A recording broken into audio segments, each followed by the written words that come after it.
खाल्के कायनात ने अपने मुक़द्दस कलाम को इस दुनिया के अंदर भेजा ताकि लोग उसके वसीले से खुदा तक रसाई हासिल करें।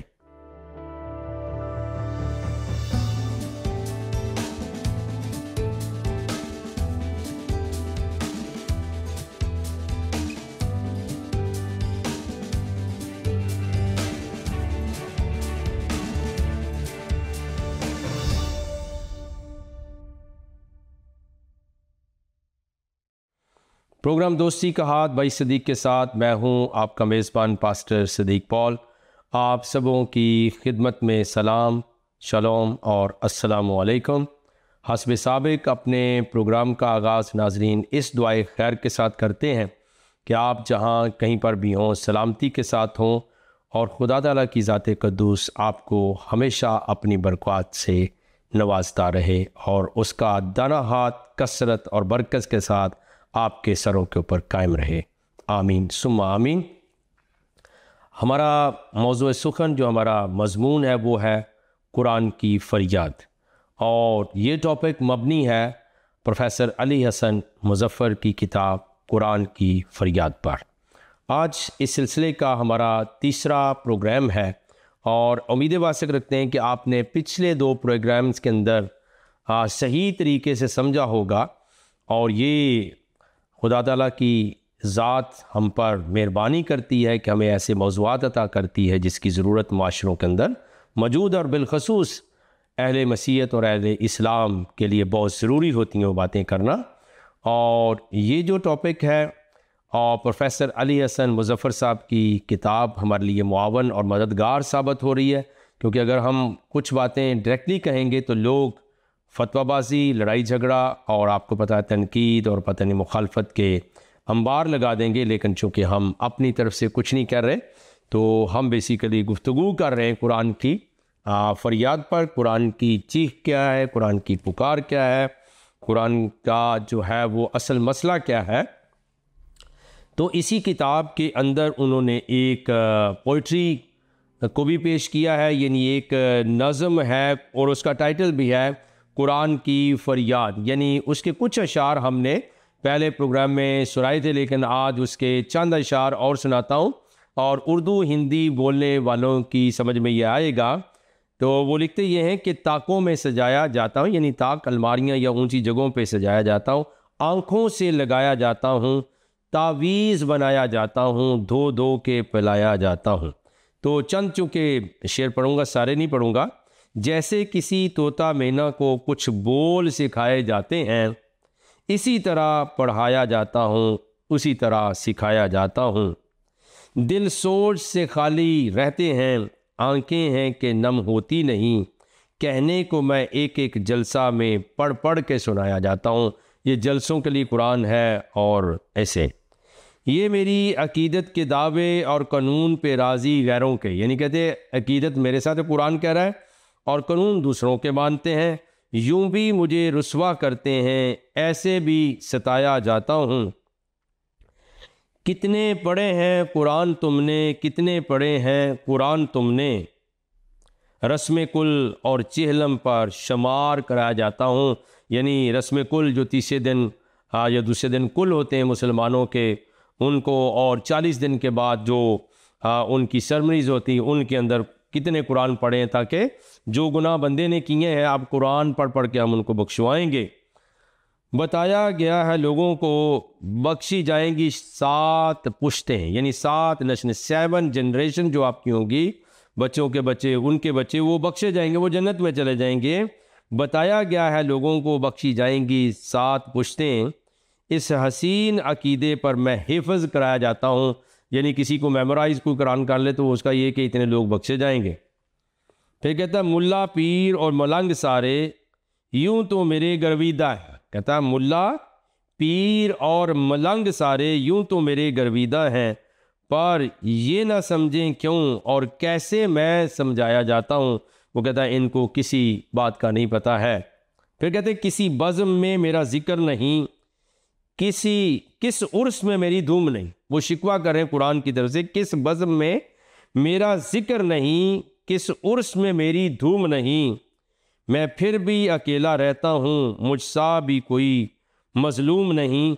और ये जो कुरान की फरियाद है माहिरुल कादरी और प्रोफेसर मुजफ्फ़र, ये जो कुछ उन्होंने अपनी किताब में लिखा है हूबहू मैंने आपको सुना दिया है कि, और आप जब सुन रहे हैं और देख रहे हैं ये प्रोग्राम तो आपको लग रहा है कि कुरान काफ़ी जो है वो पेनफुल सिचुएशन के अंदर है, परेशानी के अंदर है। और ये उनकी किताब के अंदर से मैंने आपको पढ़ के सुनाया है कि उनका कहना ये है कि कुरान ये कह रहा है। लेकिन प्यारे अजीज़ों, अब आप जो बातें सुनने के लिए जा रहे हैं वो आपको बहुत हैरान कर देंगी कि मैं जनाब उनको खराज तहसीन पेश करता हूँ प्रोफेसर अली हसन मुजफ्फ़र साहब को, कि उन्होंने ऐसी ऐसी बातें अपनी इस किताब में कर दी हैं जो आम लोग कर नहीं सकते, और ऐसी ऐसी हस्तियों का, पर्सनैलिटीज़ का, उलमा का जिक्र कर दिया, मुस्लिम उलमा का, यानी मुस्लिम स्कॉलर का, और बड़े बड़े जो मुहक्किकीन हैं जिनको आम मुसलमान काफिर मानते हैं। मज़े की बात ये, उनका नाम लेना पसंद नहीं करते, उनके ऊपर फतवों की एक लंबी कितार है जो उन्होंने लगा दिए हैं। तो मैं कुछ हरफ अव्वल पेज नंबर 10 है उनकी किताब का, और वहाँ पर जो उन्होंने लिखा है वो मैं आपको बयान करके सुना देता हूँ कि याद रखिए कि इन्होंने जो लिखा है वो ये है कि जब कोई आलम या पीर प्रोफेसर साहब को मुतमिन ना कर सका तो उन्होंने अज खुद मुसलमानों के जवाल, ज़िल्लत के और कम होने के, पस्त होने के असबाब ढूंढने का इरादा किया, जिनके लिए उन्होंने दर्ज झैल तरक्की पसंद मुफक्करों की किताबें पढ़ी, जिससे उनका मकसद पूरा हुआ। अब अंदाज़ा कीजिए, दोबारा पढ़ा हूँ, जब कोई आलम या पीर या प्रोफेसर साहब को मुतमिन न कर सका तो ये मैं अपने मसीही बहन भाइयों से भी दरख्वास्त करूँगा, नौजवानों से, मसीही यूथ से भी, कि यहाँ तो लिखा है कि कोई प्रोफेसर, कोई मुल्ला या पीर उनको मुतमिन नहीं कर सका, तो आप कैसे मुतमिन हो जाते हैं। आपके लिए वही बात दोहराऊंगा जो पिछली हमने प्रोग्राम में कही थी कि जब आपको दावत दे तो खुद उनसे पूछें, प्रोफेसर साहब ने कहा है कि आप कुरान के मुताबिक हैं, अगर वो नहीं तो उन्हें मुस्तरद कर दें, उसमें कोई गुनाह नहीं। खुद प्रोफेसर साहब मुसलमान हैं और कहते कोई आलम या पीर जब मुतमिन नहीं कर सका तो फिर तय किया मैंने तरक्की पसंद जो मॉडर्न स्कॉलर थे, मुफक्करों की किताबें पढ़ी, जिससे उनका मकसद पूरा हुआ, अधूरा नहीं रह गया बल्कि पूरा हुआ। और उनमें जनाब जिसके ऊपर सबसे बड़ा फतवा लेते हैं आजकल के मुल्ला और पीर, सर सैयद अहमद खान, जिनकी वजह से आप इंग्लिश बोलते हैं, तालीम याफ्ता मुसलमान है, बिलखसूस इंडिया पाकिस्तान के अंदर या बिलखसूस पाकिस्तान के अंदर। मेरे एक उस्ताद मोहतरम थे, मैं अब ईमान या एक जो है वो नेक इरादे के तहत कह सकता हूँ, अगर वो ज़िंदा है तो खुदा ताला की ज़ात क़ुद्दूस से उनकी उम्र दराज करे, अगर वो नहीं है तो वो उनका मामला खुदा के यहाँ है। वो अपने साथ लिखा करते थे, वो क्या लिखा करते थे, BA अली, यानी ये बड़ी ज़बरदस्त डिग्री होती थी जिन्होंने अलीगढ़ से पढ़ा होता था। तो सर सैयद अहमद ख़ान ने अलीगढ़ में अदारा कायम किया। तो जो पुराने बड़े बड़े मुफक्कर थे, पढ़े लिखे लोग थे, BA अली, और उस शख्स ने रोशनी दी लेकिन उसको काफिर करार दिया, उसके ऊपर हमले किए गए। तो प्रोफेसर अली हसन मुजफ्फर साहब की बातें आपको इसी अच्छी लगेंगी कि उन्होंने क्या किया कि मुझे कोई मुल्ला और पीर जब मुतमिन नहीं कर सका, आलम भी नहीं कर सका, तो फिर मैंने जिनको आप काफिर कहते हैं, सर सैयद अहमद खान की तफसीर उन्होंने कहा मैंने पढ़ी, फिर कहते हैं अबैदुल्ला सिंधी की तफसीर मैंने पढ़ी, फिर कहते हैं अबुल कलाम आज़ाद की तफसीर मैंने पढ़ी, फिर कहते हैं कि अलामा इकबाल की रिकन्स्ट्रक्शन ऑफ रिलीजियस थाट्स को मैंने पढ़ा, फिर वो कहते हैं अलामा अनायतुल्लाह मशरकी की तसनीफ़ हदीसुल कुरान को मैंने पढ़ा, ठीक है। फिर वो कहते हैं कि हज़रत अलामा ग़ुलाम अहमद परवेज़ की तसनीफ़ मिराज इंसानियत शाहकार रिसालत मैंने पढ़ी। इस बंदे को भी ग़ुलाम अहमद परवेज़ साहब का नाम लिख दें, वो कहेंगे वो परवेज़ी है जी, तो उसके ऊपर भी बहुत सारे फतवे मौजूद हैं। तो ये वो हजरात हैं जिनकी वो किताबें पढ़ते हैं। फिर वो कहते हैं कि डॉक्टर ग़ुलाम जिलानी बर्ग की तसनीफ़ दो कुरान दो इस्लाम मैंने पढ़ा। मैं आपको दावत फ़िक्र देता हूँ कि अगर प्रोफेसर अली हसन मुजफ्फर साहब जैसी शख्सियत जो है वो कहती है कि कोई मुल्ला पीर और आलम उनको मुतमिन नहीं कर सका, और फिर उन्होंने फ़ैसला किया कि मैं ख़ुद तरक्की पसंद उलमा की और बड़े बड़े जो मशाहिर इस्लाम थे उनकी किताबें पढ़ूँ जिन्होंने वाक़तन मुसलमानों को कुछ दिया था, तो मेरी दावत फ़िक्र होगी कि आप भी इन शख्सियात की किताबों को पढ़िए। मेरा ईमान है कि आपका मिजाज तब्दील हो जाएगा, आपका स्कूल ऑफ थॉट बदल जाएगा। और अगेन अजराए मजाक कहता हूँ कि आपका सॉफ्टवेयर जो है वो अपडेट हो जाएगा। आप नई समत की तरफ चलेंगे, आप नई जहद की तरफ सफ़र करेंगे जो दुनिया के लिए अमन और सलामती का मौजब हो जाएगा। ठीक है जी। तो वो ये कहते हैं कि मैंने इनको पढ़ा है और फिर जो है वो मेरा मकसद जो है वो पूरा हो गया, हालांकि बाकी मुसलमान जो है वो उनको काफिर करार देते हैं। फिर उन्होंने कुछ बातें ज़बरदस्त तरीके के साथ भी की हैं। वो कहते हैं कि आजकल जो कुछ भी मुसलमानों के साथ हो रहा है उसकी जो है ना वो चंद वजूहात हैं और 10 उन्वानात उन्होंने दिए। उनमें वो कहते हैं जी मुनाफिकीन का भी कोई किरदार था, फ़िरका वारियत थी, आपस में फ़िरका फ़िरका हो गई, मजहबी फितने थे, मजहबी तकलीद और तसव्वुफ़ के नज़रियात को बयान करते हैं। ये सूफ़ीज़म है कि वो कहते हैं, वो मैं थोड़ा पढ़ के सुना देता हूँ आपको। पेज नंबर 11 उनकी किताब का। कहते हैं कि तसव्वुफ़ के नज़रियात, मुसलमानों के ज़वाल की 5वीं वजह तसव्वुफ़ के वो नज़रियात थे जिन्होंने मुसलमानों की तवज्जो कुरान के फ़िक्र तदब्बर से हटाकर चिल्लाकशी, मुराकबे और गोशा नशीनी की तरफ मबजूल कर दी। ये बौद्धिज़्म के असरात और मसीही राहबों की तबलीग का नतीजा थे कि जो लोग दुनिया के मसाइब और उलझनों का मुकाबला ना कर सकते हों वो उनकी तबलीग के मुताबिक मार्फत अलाई हासिल करने के लिए ये रास्ता इख्तियार कर लेते और उनमें एक वादतुल वजूदी गिरोह भी पैदा हो गया जिसने कश्फ करामात और बातनी इल्म का ऐसा जाल बचाया कि उनके पैरोकार इर्तिकाई ज़िंदगी से बिल्कुल नाबलद हो गए। अब जनाबन मैं पीर साहबान के बारे में कुछ नहीं कह रहा, लेकिन पीरों के बारे में वो यूँ कह रहे हैं और वो कहते हैं कि इन्होंने ये जो फैज़ पाया ये मसीहों से पाया है। हालांकि मैं आपको बता दूं कि मसीह तो कोई चिल्ला कशी नहीं करते, हम तो कोई जो है इस तरह के तवीज़ गंडों फूकों पे यकीन नहीं रखते हैं। हमारे लिए तो ज़िंदा हस्ती है और वो कौन है? वो हजूर सैयदना यीशु अल मसीह है और वो ज़िंदा है। और आज आपका भी ईमान है कि वो आसमान पर ज़िंदा फिर आने वाले हैं, लेकिन कोई और नहीं आने वाला, कोई नबी रसूल वली कोई और नहीं आने वाला। मुझे तो पूरे ईमान के साथ ये कहना पड़ रहा है कि जिस हस्ती को मैं मानता हूँ वो दुनिया की सबसे बड़ी पर्सनैलिटी है कि कोई मुर्दा ज़िंदा होकर वापस नहीं आने वाला, लेकिन यीशु मसीह आने वाले हैं। तो ये भी उन्होंने कुछ रीज़न्स बयान किए हैं। फिर कहते हैं तवाइफुल मलूकी थी, मुसलमानों की सल्तनत के प्रॉब्लम, फिर ततारियों के हमले थे। लेकिन 8वीं बात मैं आपको पढ़ के सुनाऊं, कहते हैं इल्म से भी इन्होंने ग्रेज किया। ये इन्हीं इल्म से ये दूर हो गए।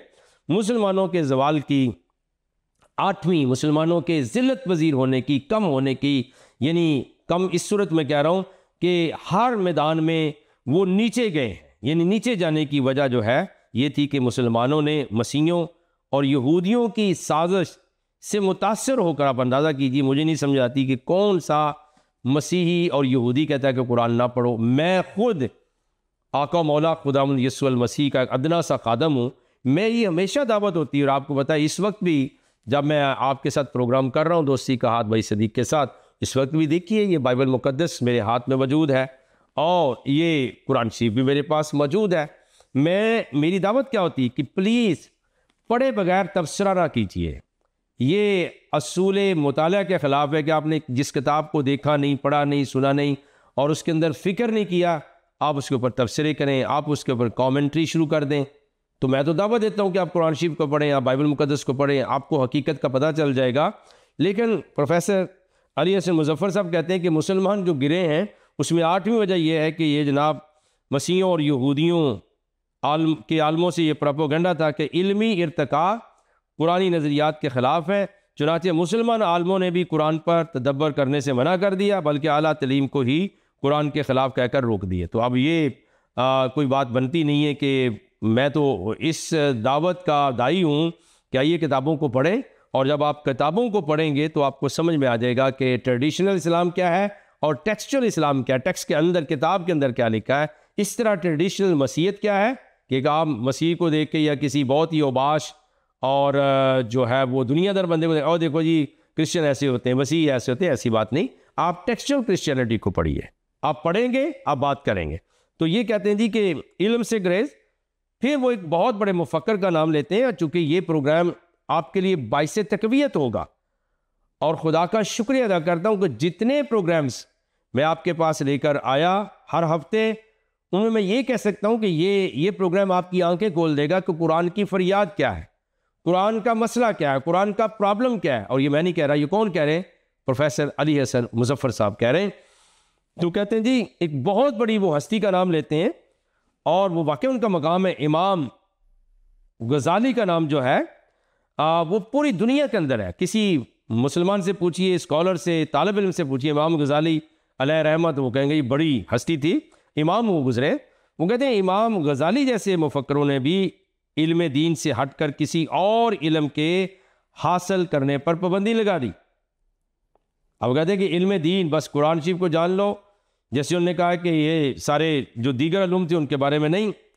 इमाम गजाली इल्म तिबियात यानी जो दीगर साइंसी इल्म है के सख्त मुखालिफ थे।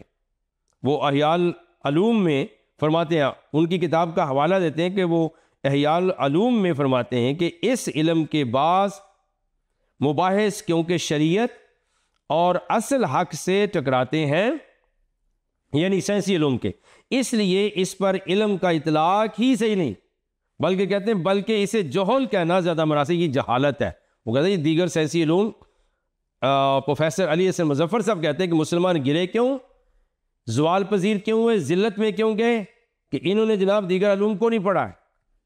तो दो बातें उन्होंने कही, एक तो मसीही और यहूदी उलमा ने इनको वर्गलाया है। वो भाई कैसे वर्गलाया है कि कैसा इनका इश्क है, इश्क मुस्तफ़ा, इश्क इस्लाम या इश्क कुरान, कि इन्होंने उनके कहने पे छोड़ दिया। इसका लगता है कि ये बहुत ताबेदार है मुसलमान बहन भाई, ये मुस्लिम स्कॉलर। लेकिन इमाम गजाली ने क्या कहा थी, उन्होंने कहा साइंटिफिक जो इल्म है उनको इल्म कहना ही ठीक नहीं है, बल्कि वो जहालत है। इस तरह उन्होंने इल्म तिब यानी मेडिकल साइंस और इल्म हसाब पर भी, मैथमेटिक्स पर भी अबूर हासिल करने को सही करार न दिया और तस्कीर कायनात के बेकार करार दे दिया गया, और तस्कीर कायनात के लिए बेकार उन्होंने करार दे दिया कि इनका कोई फ़ायदा नहीं है। तो ये जनाब ये अलमिया है, ये कुरान की पुकार किताब के अंदर, कुरान की फरियाद के अंदर है। प्रोफेसर अली हसन मुजफ्फर साहब कह रहे हैं कि मुसलमान इसलिए तबाह हुए कि ऐसे। फिर नवीं जो वजह लिखते हैं, 9th रीज़न जो है, कुरान का बिला समझे पढ़, ये भी सुनने वाला मुसलमानों के जवाल की नवी वजह कुरान को बिला समझे पढ़ने की तरगीब थी। कुरान का वो मकसद जो मुसलमानों की ज़िंदगी को बुलंदी की तरफ ले जाना चाहता था, बिल्कुल नज़रअंदाज कर दिया गया। मुझे नहीं मालूम होता कि जी कैसे बुलंदी मिली थी। अगर हम इब्तिदाई इस्लाम का मुताला कर लें, पैगम्बर इस्लाम के बाद उनकी ज़िंदगी में जंगें माज लड़ी गई, खून रेजी बहुत हुई है, फतूहात की गई, लोगों की ज़मीनों पे कब्ज़ा कर लो, और जो औरतें मिले उनको बांदियाँ और कनीज़ें बना लो, और माले गनीमत के मसले, ये सारी चीज़ें वो आती रही हैं। कोई बड़ा शहकार जो है वो आपको देखने तो नहीं मिला, वो फिर भी वेस्ट के तरफ था। और पैगम्बर इस्लाम को उस वक्त चीन की हैसियत भी जाननी पड़ी। उन्होंने कहा इल्म हासिल करो, कहा तुम्हें चीन जाना पड़े। मतलब चीन के अंदर इल्म की बात थी, तिब की बात थी, हिकमत की बात थी, तो उन्होंने कहा। और वो कहते हैं कि इल्म व तहकीक के दरवाजे ख़ुद उन्होंने अपने ऊपर बंद कर लिए। दौलत इल्म उनके कब्ज़े से निकल गई। कहते बाकी दौलत उनके पास रही, लेकिन इल्म निकल गया। कुरान को बेमानी और बग़ैर गौर व फिक्र पढ़ना आम हो गया, जो कि अब भी है। प्रोफेसर साहब को हम कहते हैं और आपसे भी कहते हैं कि अब भी ये कि बस कुरान शरीफ को पढ़ते चले, जो आप देख लिए तरावी में क्या हाल होता है, रमज़ान शरीफ में क्या हाल होता है। डेली आप स्पीकर्स भी सुनते हैं, आप चेलम और कुल और मौत पे भी सुनते हैं, आप जो है दीगर महाफिल के अंदर भी सुनते हैं। बस कुरान अरबी के अंदर पढ़े, जो कुछ पता नहीं चलता ये क्या पढ़ रहा है या क्या हो रहा, जो पढ़ रहा होता उसको भी पता नहीं होता। तो लिखते वो ये हैं कि कुरान फहमी की बजाय, कुरान को समझने की बजाय कुरान खानी का रवाज हुआ। यानी कुरान जो है वो कुरान खानी कहते हैं कि किसी भी मौत के ऊपर जाके कोई कारी या मुल्ला कुरान पढ़ दे, या मदरसे के तालिब इल्म मंगा लो, और मदरसे के ऊपर और तालिब इल्मों के साथ जो कुछ होता है उसके लिए भी मैं रिकमेंड करूँगा। इंजीनियर मोहम्मद अली मिर्ज़ा साहब की यूट्यूब पे वीडियो मौजूद है, वो ज़रूर सुनिए कि जो है वो एक ऐसा फ़ेल है जिसको मैं बयान करना चाहता हूँ, बच्चों के साथ बदफेली का फ़ेल। उसके ऊपर मैं नहीं कह रहा, कोई बादरी नहीं कह रहा, बल्कि इंजीनियर मोहम्मद अली मिर्ज़ा साहब का क्लिप जो है, या पूरी वीडियो ज़रूर सुनिएगा। तो वो कहते हैं कि कुरान फहमी के बजाय कुरान खानी, यानी मुख्तलिफ मुहाफ़ल पे, मौत पे कुरान पढ़ना, और उसकी तलावत महज जादू टूने। अगर वो कुरान कहता है कुरान पढ़ते भी हो, जादू टूने, बलाओं को दूर करने, बीमारियों का इलाज करने और मुर्दों को बख्शवाने के लिए, यानी जो बंदा मर गया उसके पीछे इतनी दफ़ा कुरान पढ़ ले तो वो बंदा फ्री हो जाएगा पनिशमेंट से। ये इंसाफ कभी मुझे समझे, अल्लाह ऐसा नहीं करेगा, रब गॉड ऐसा नहीं करेगा, क्योंकि कुरान में खुद लिखा है कि जिसने जो किया उसको उसके अमाल का नतीजा मिलेगा। तो अगर पीछे से हम कुरान पढ़ के उनको बख्शवा लें तो फिर इसका मतलब कि सिफारिश और रिश्वत सिर्फ यहाँ नहीं चलती, वहाँ भी चलती है, तो फिर मामला दीन का कहाँ हुआ। तो प्रोफेसर साहब लिखते हैं कि उन्होंने जादू टूने, फिर मुर्दों को बख्शवाने, सवाब पहुँचाने की खातर होने लगी। इनकी जो आयतों को तवीज़ की शक्ल में फ़रोख्त किया जाने लगा, यानी आयतें लिखते हैं इसका तवीज़ इसका, तो पीरों ने उससे खूब माली फ़ायदा उठाया। ये मैं नहीं कह रहा, ये 9वीं वजह बयान कर रहे हैं। और 10वीं वजह जो है वो भी बयान करते, वो कहते हैं मुसलमानों के तकदीर का गलत मानी। मुसलमानों के ज़वाल की 10वीं वजह तकदीर का वो मफ़हूम था जो मुसलमानों में अकीदे के तौर पर फैला दिया गया। जो कुछ होता है तकदीर में लिखा हुआ है, इंसान मजबूर महज है या अपनी मर्ज़ी से कुछ नहीं कर सकता, दरख्त का पत्ता भी अल्लाह की मर्ज़ी के बगैर नहीं हिलता। ये बातें जब आप मुसलमान बहन भाइयों से मिलेंगे, ये बातें कहेंगे दी अल्लाह कुल्ले शाइन कदीर है, उसके बगैर तो दरख्त का पत्ता नहीं, जो होना वो हो जाएगा। तो प्यारे अजीज़ों, ये 10वीं वजह उन्होंने करार दिया है।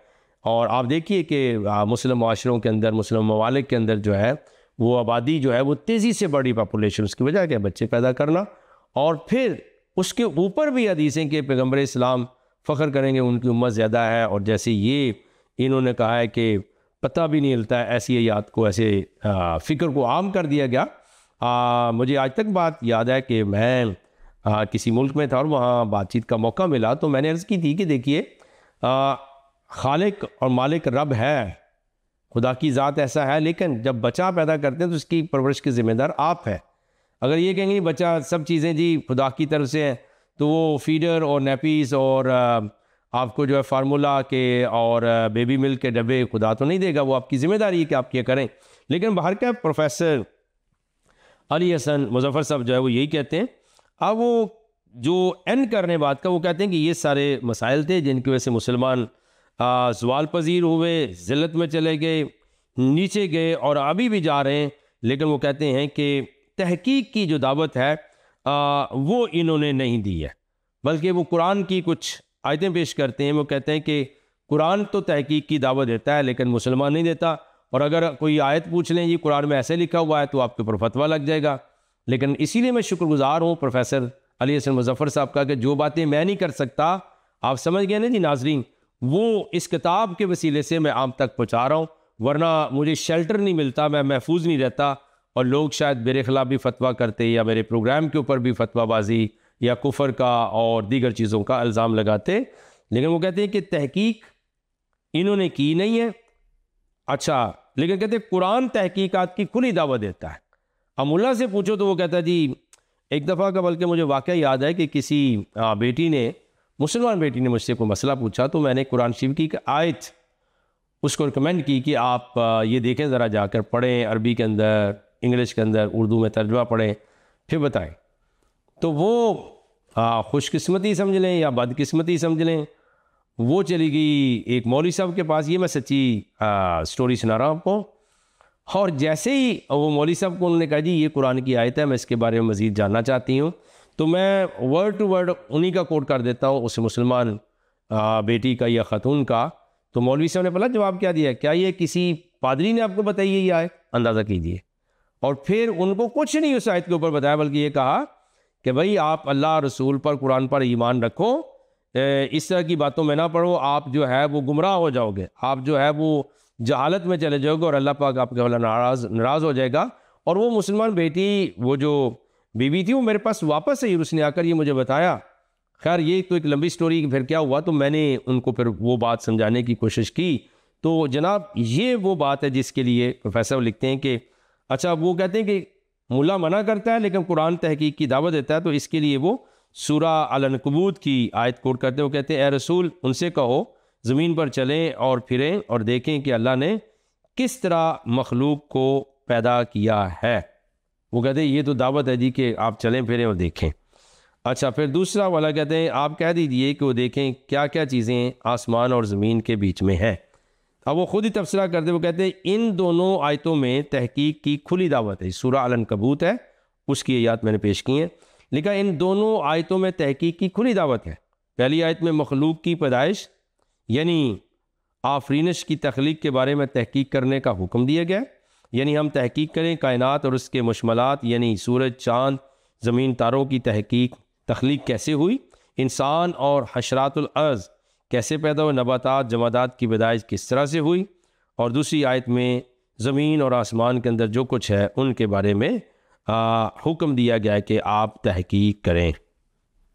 लेकिन वो कहते क्या, अब अगर बकौल मुल्ला और पीर यानी मुल्ला और पीर इंसान को सिर्फ इबादत के लिए पैदा किया है तो फिर मज़कूरा काम किसने करने थे। लेकिन मुसलमानों को इबादत के चक्कर में डालकर अल्लाह के इस हुक्म से बेनियाज कर दिया गया। वाज़ेह है कि यह आयत सिर्फ तिलावत करने या सिर्फ ईमान लाने की हद तक नहीं है, बल्कि ये हुक्म का दर्जा रखती हैं कि आप इन बातों को बयान करें। इस ज़िमन में प्रोफेसर मुजफ्फर साहब की ये तीसरी कावश है।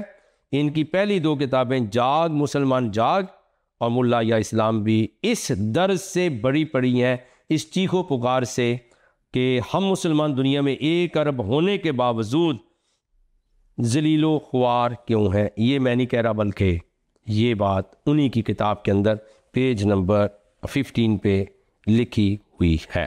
तो प्यारे अजीज़ों, आपको भी हम दावत देते हैं कि आप मौजू सुन रहे हैं कुरान की फरियाद, लेकिन आप प्लीज़ खुली दावत है बाइबल मुकद्दस को पढ़िए, कुरान शरीफ को ज़रूर पढ़िए। फ़ैसला आप ख़ुद कीजिए और मैं आपको तसल्ली देता हूँ कि आप खुदा ताला की ज़ात कद्दूस की सदाकत, खुदा यीशु मसीह की कुदरत पर ईमान लाएंगे। आइए हम दुआ मांगें। रब कायनात, आसमान और ज़मीन के खालिक और मालिक, मुझे, नाजरीन को और हम सबको बड़ी बरकत दे। अपना इलाही इरफान और अपनी बरकत से में माला मार कर इस प्रोग्राम को ब्लेस कर हमारे साथ हो। ये दुआ हम आपके कलमातुल्लाह, रूहुल्लाह, कलाम मुजस्सम, आयतुल्लाह खुदा यीशु मसीह के नाम के वसीले से मांगते और पा लेते हैं। आमीन सुम्मा आमीन। नाज़रीन, आप सबका बहुत बहुत शुक्रिया। आप देख रहे थे प्रोग्राम दोस्ती का हाथ भाई सदीक के साथ। अगले हफ्ते फिर मिलते हैं, तब तक के लिए हमें दुआओं में याद रखिएगा।